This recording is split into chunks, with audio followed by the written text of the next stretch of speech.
আপনাদের কনফিউশন করার তো নাই দীর্ঘ অভিপ্রায় অনেক আগে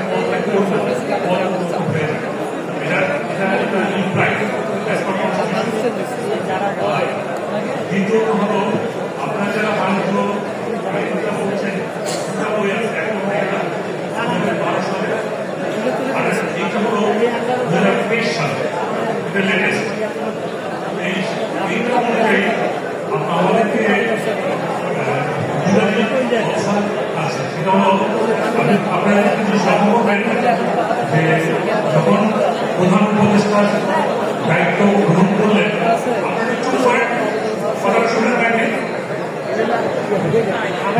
যখন প্রধান উপদেষ্টা দায়িত্ব গ্রহণ করলেন তখন রাষ্ট্রপতি মহোদয় এটার জন্য সুপ্রিম কোর্টে একটা চিঠি দিয়েছিলেন যে সুপ্রিম কোর্ট মানে ফুল বেঞ্চ বলেছিল যে হ্যাঁ এই ধরনের পরিস্থিতিতে এটা বৈধ মানে মানুষের দাবি অনুযায়ী এখানে আমার মনে হয় যে তলবি সভার যারা সদস্য হওয়া উচিত তার থেকে ডাবল ট্রিপল এসছেন এবং এটা একটা সাধারণ সভার মতো হয়ে গেছে এজিএর মতো হয়ে গেছে এখানে আপনারাই সব তবে আইন অনুযায়ী আপনারা একজন আইন পালন করবেন 1 বছরের অধিক হয় তার সময়সীমা হবে 1 বছর অধিক হয় এবং উনি পরবর্তীতে নির্বাচন করবেন না যে নির্বাচন এটা বড় বেসিক মানে আইডিয়াটা আমার মনে হয় যে আইনের ব্যাপারে কিছু হচ্ছে না এই কমিটি সভা বৈধ এই যে সাধারণ পাবলিক সাধারণ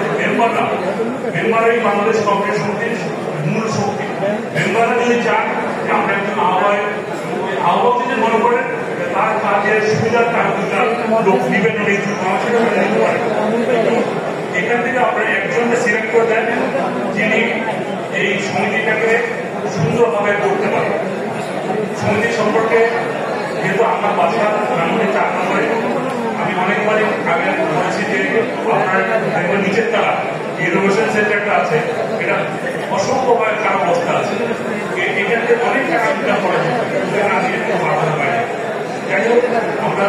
আগামীর দিকে যাব সংবিধান অনুযায়ী প্রসেসটা ঠিক আছে এখন শুধু আপনারা সর্বসম্মতিক্রমে একজন আহ্বায়ক ঠিক করে দেন অনলি ওয়ান বেশি নয় একজন আহ্বায়ক ঠিক করে দেন উনি পরবর্তীতে যদি মনে করেন 2 জন দিবেন একজন করে দেন উনি 1 বছরের ভিতরে নির্বাচন দিয়ে চলে যাবেন আপনাদের সবাইকে